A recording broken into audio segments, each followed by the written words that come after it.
The ring should have been gone. A man can burn papers. He can shave his face. He can trade a uniform for a laborer's coat and teach his hands to look poor. But in a frozen barn in northern Germany, one small circle of gold stayed with him, and that was enough. March 1946. Near the Danish border, a farm worker calling himself Franz Lang was asleep on a cot. Outside, snow pressed against the boards of the barn. The fields around Gott-Ruppel were white, flat, and empty, the kind of empty that makes every footstep sound guilty. The man on the cot looked harmless. Dirty clothes, rough hands, a forged name. A story simple enough to survive inspection. He was only a gardener, he said. Just another ruined German trying to live through the wreckage of a ruined country. But the British officer moving through the snow toward that barn was not looking for a garden. Captain Hans Alexander was looking for Rudolf Höss, the Commandant of Auschwitz, the man who had disappeared into Germany's rubble and believed the dead could no longer follow him. Alexander had brought a small arrest party with him. The soldiers moved without shouting. They had been warned about one thing above everything else. Höss would almost certainly try to die before he could be taken alive. Himmler had done it the year before, biting down on cyanide in British custody. Men like Höss had learned the final privilege of the defeated SS. Leave no testimony, give no answers, make death the last hiding place. So Alexander gave the order before anyone touched the barn. Do not give him a second. Flashlights cut through the dark. The man on the cot jolted awake, blinking into the beams, arms raised, face already forming the expression of a harmless man dragged into a mistake. Who are you? Franz Lang, he said. A gardener. Nobody. That was the mask. But the man beneath it had not been nobody. Rudolf Höss had not commanded armies in the romantic sense. He had not led cavalry charges. He had not stood on a battlefield with smoke rolling over a trench. His war had been colder than that. He was an organizer of death, a builder of systems, a man who took murder and turned it into administration.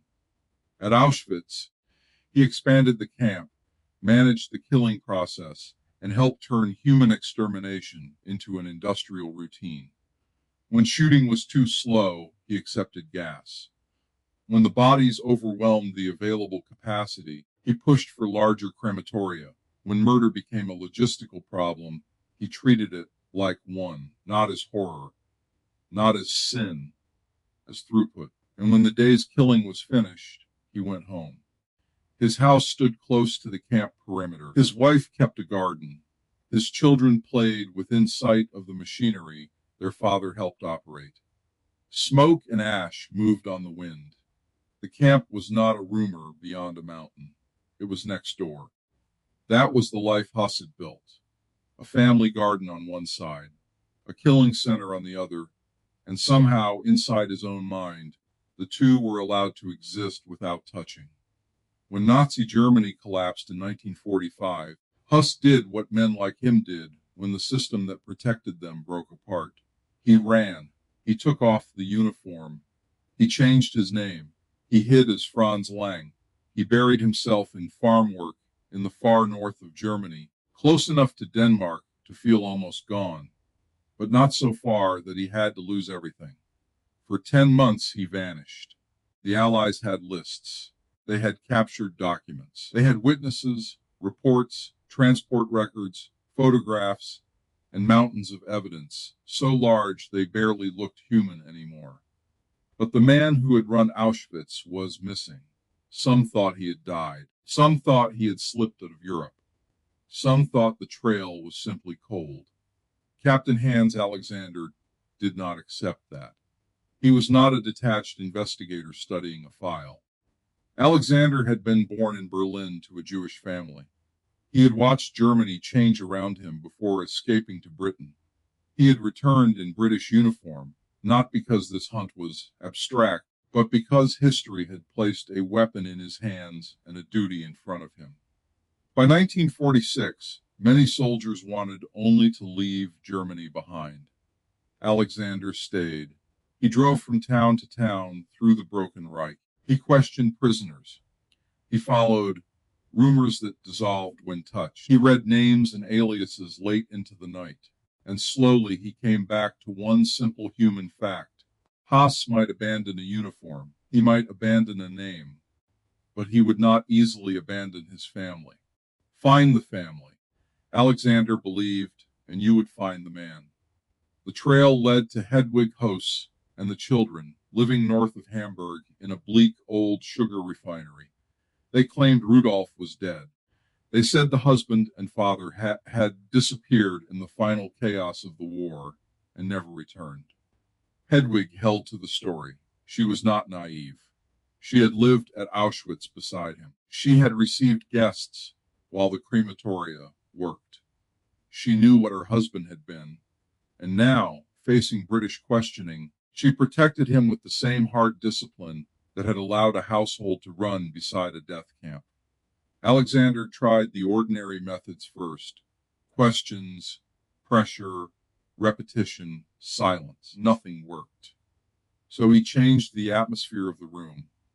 Outside, on his orders, a steam engine was made to sound as if a transport was waiting.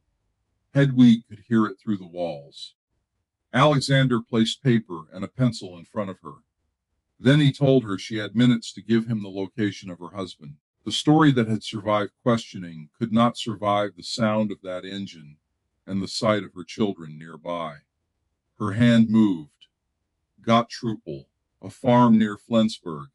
He is calling himself Franz Lang. Alexander left almost immediately. The road north was miserable. Snow hit the windshield. The fields were hard white under the night sky. The men in the vehicle were cold and exhausted, but there are moments when exhaustion becomes irrelevant. This was one of them. For months, Rudolf Höss had existed as an absence in the files. Now he had an address. Just before midnight, they reached the farm. The soldiers surrounded the barn. Inside, Franz Lang slept. Outside, Hans Alexander prepared to pull a ghost back into history. The raid was fast because it had to be. The door went open. The light struck the cot.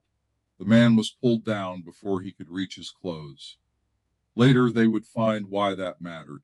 A cyanide capsule hidden where he could have gotten to it if they had given him even a little time. But he was alive, and alive he had to answer. Your name, Franz Lang.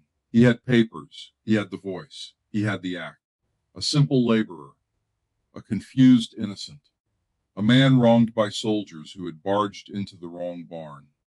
For a moment, the disguise almost worked.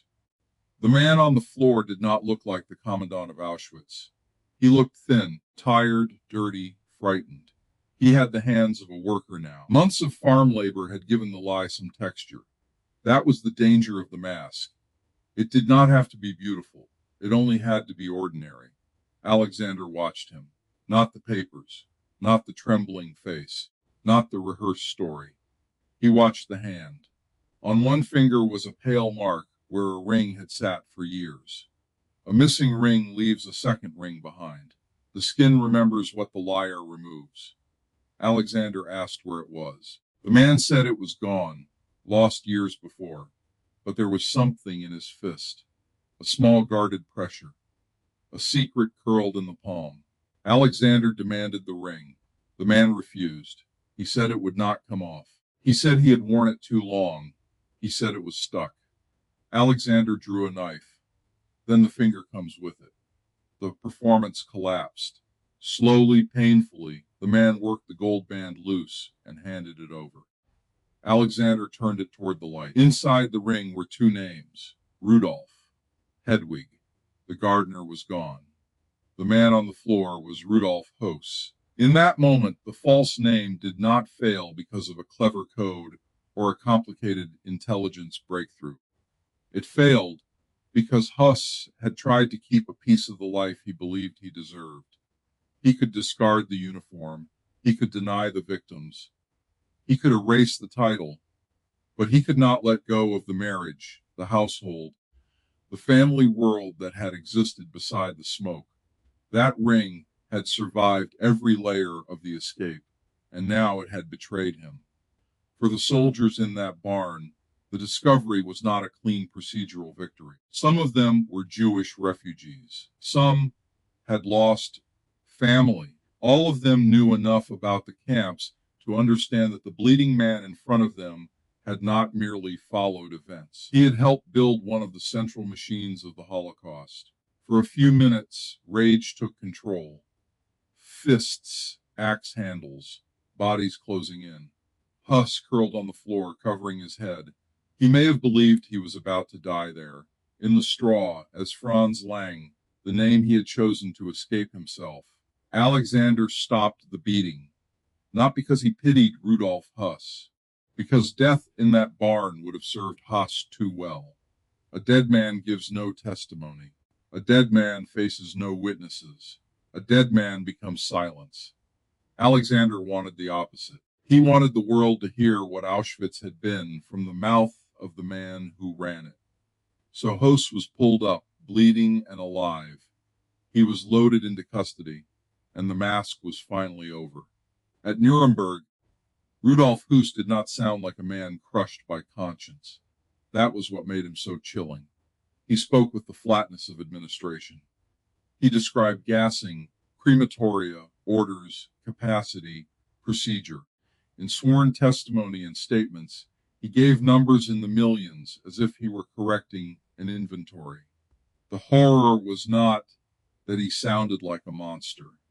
The horror was that he sounded like an official. His words helped strip away one of the last hiding places of denial. The claim that no one had intended it, that no one had organized it, that the scale had somehow been accidental. Höss had been there. Höss had supervised. Höss had understood the purpose. And when he spoke, the machine spoke through him. The evidence did not bring the dead back. Nothing could. But it forced the living record to hold the shape of what had been done. The man who wanted cyanide instead had been made to speak. After Nuremberg, Höss was handed over to Poland and tried for the crimes committed on Polish soil under German occupation. He was convicted and sentenced to death. On April 16, 1947, he was taken back to Auschwitz. Not to the office he had occupied, not to the house by the garden, not to the world where he had once issued orders and then walked home to dinner. He was taken to a gallows near the crematorium, the same ground, the same camp, the same horizon of chimneys. There was no grand battlefield around him, no army, no banners, no machinery of power left to hide inside. Only the place, only the consequence. At 10:20 in the morning, Rudolf Höss was hanged. The story of his capture is not only a story about a raid in a storm. It is a story about the failure of disguise. Höss believed that identity was something a man could take off. A uniform, a rank, a signature, a name. But guilt does not live only in documents. Sometimes it lives in the thing a man cannot bear to throw away. A gold ring, 2 engraved names, a life protected while millions of other lives were fed into fire. Hans Alexander did not find Rudolf Höss because the world was efficient. He found him because he refused to let the trail end in exhaustion. He followed the family. He followed the lie. He followed the one object Rudolf Höss loved too much to lose. And in a frozen barn near the Danish border, the Commandant of Auschwitz learned that even a ring can become a witness. There is no safe hiding place inside a stolen name.